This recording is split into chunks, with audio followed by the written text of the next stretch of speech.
You are a champion for donation transparency for Yes. nonprofits. Can you talk a little bit about how important it is that the nonprofits have transparency and how blockchain has helped with that?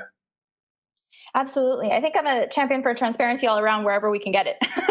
I think the key component is, if you look at the historical evolution of nonprofits, they've grown quite grand in many cases.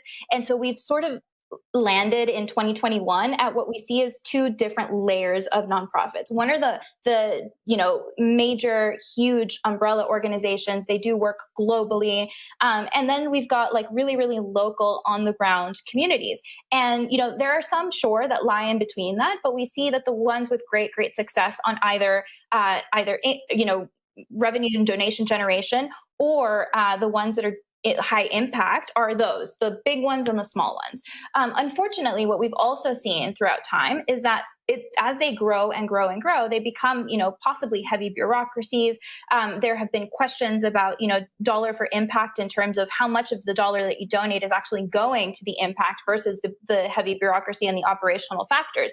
Now, of course, every organization requires operations and investments into operations.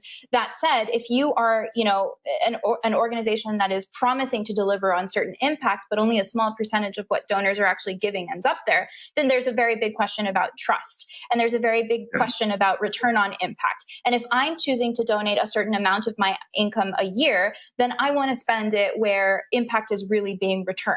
And so being able to use blockchain to provide a degree of traceability and openness in terms of how money is really used, spent thoughtfully across impact spaces, I think that can bring a lot more interest and trust into supporting particular organizations that have understood the value of building that kind of relationship with an organization. I mean, we've seen campaigns in Haiti begging people not to donate to particular organizations because of the low levels of impact that were achieved, despite high levels of donations that were, sourced from all over the world. And so when you see a country begging people not to donate to an organization, there's broken trust. What we really need to focus on, and the real value, is understanding, number one, is how to add these layers of transparency, because you can justify, spending in operations if it's really about adding efficiency, if it's really about hiring local people in order to strengthen, employability locally as well. There's, arguments to be made for that. But how much is that dollar for impact really, there? And how can we use blockchain to verify that dollar for impact? How do we build a narrative of organizational effectiveness around that? And then on top of that, as we sort of look at these opportunities for connecting donors more closely with the causes that they support to build more loyalty, I think that that's going to be a really exciting space in the near future, especially as we see a lot of these nonprofit organizations dive into like NFTs and dive into ways in which they can make donating a little bit more, value returned and a little bit more exciting for technologists and technological adopters as well.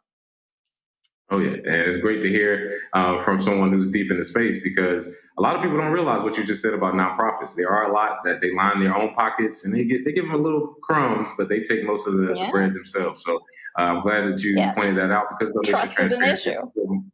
Trust is an issue. Absolutely. Remember, verify. Trust is an issue. Never trust, verify, and that's what the blockchain does. Yes. Exactly. And I think there are. Sorry, I was going to say there are a couple of really stellar organizations that are already fully on board this train. I mean, I think a very public example has been UNICEF's openness to starting an innovation fund, to having an internal, blockchain specialty position. They've got an AI specialty position. It's very exciting to see what they've done with technology. Then you've got scrappier organizations that are trying to do the same in their own way, right? So I sit on the board of Rainforest Partnership, which is one of the world's most effective rainforest conservation agencies in the world. And they now take crypto donations, and they're looking at ways in which they can leverage blockchain and build better data management systems, add some traceability across their scientific research and trust toward their scientific research, and employment and income opportunities for the indigenous communities that they work with. So it's not just about donation. Donations is a very easy way to open the door so that we see a really needed transformation in the way that nonprofit organizations are actually organized, the way that they operate, and the way that they lead to impact outcomes over time.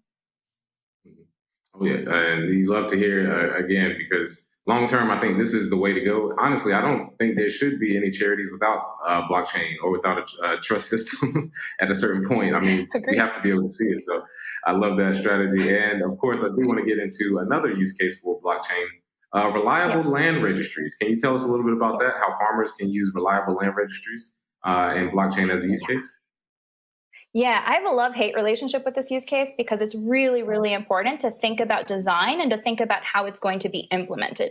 So there's two pictures that I can paint about land titling and whether blockchain is the right use case for them.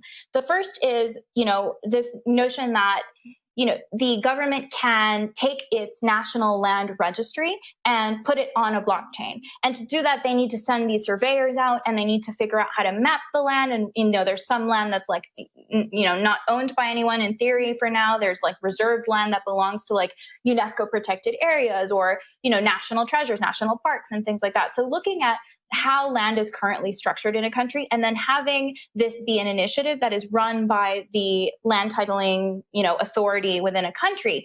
Now the problem with that, and what I've seen in some countries that are piloting this, is that when they send surveyors to map the land is when it gets a little dicey. And there's a lot of places in the world that have a lot of corruption around selling and reselling land. This is a very big business opportunity in many countries of the world.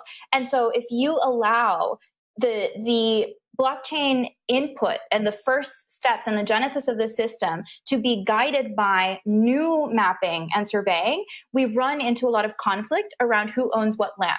And so, to be frank, I think there's a lot of value in the traceability and the chain of custody of land ownership, but this is a very complex project, specifically because land has historically been a very conflictive area of like who owns what land, how much of it, for how long, where are the tensions, there's governments that are looking for specific plots of land to do certain projects. There are private entities that are very powerful that are looking for specific lands to run projects. So it becomes a very, very tense environment by which you can have very lasting, unintended negative consequences for local people that might not be able to prove that they have historically been taking care of and managing this land. So it's a very, very dangerous precedent to set if you are saying without question that blockchain adds value to land titling. Because in the case of indigenous communities or people that are fighting for their land, that might not be the case. And we might actually be creating opportunities for them to actually lose their land. So the design of these systems is so, so imperative.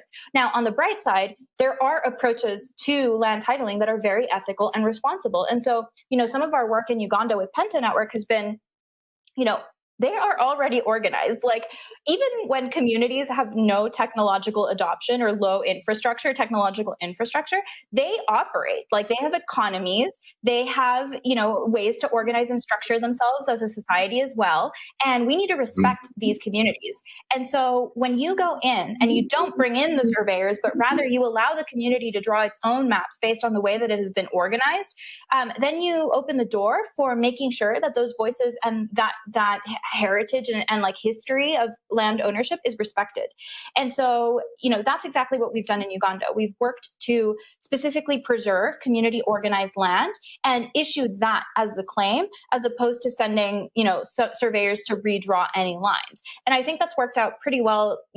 We've got close to 13,000 farmers on our system now, and it's a very nice database that includes not just land ownership and size and things like that, but also a lot of them are farmers. What are they growing on it, and is there room to help them build an exportable product? And where are the opportunities for looking at land and seeing that there are perhaps some similarities in growth practices of certain products, like for example coffee, and then asking the landowners if they want to maybe merge and form a bigger product or a cooperative or something like that. So there's room for them to grow economically on the basis of understanding more about the way they use land themselves. And also now that, we are sort of tracing productivity on that land, how we can support that productivity and drive it towards more economic growth and financial options.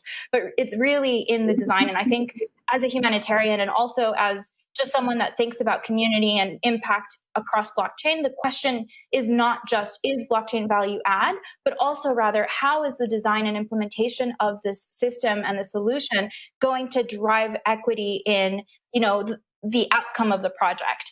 And I think that we need, as an industry, to spend a lot more time understanding unintended consequences, understanding the societal, cultural, geopolitical context of where we're going to launch our projects, because I've seen, unfortunately, a lot of unintended consequences of projects that have great intentions, but unfortunately have opened a little bit of doors or precedents for questionable behavior on the basis that blockchain will ultimately add transparency and an immutable chain of custody to things.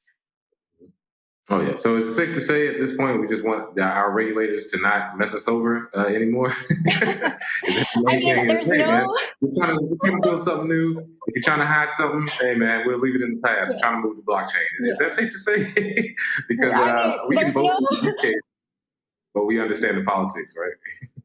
Yeah, there's no causational relationship between blockchain or any technology for that matter and solving problems or doing good or financial inclusion or social inclusion. There's no causational relationship between them. The technology itself is a tool, and tools are always neutral.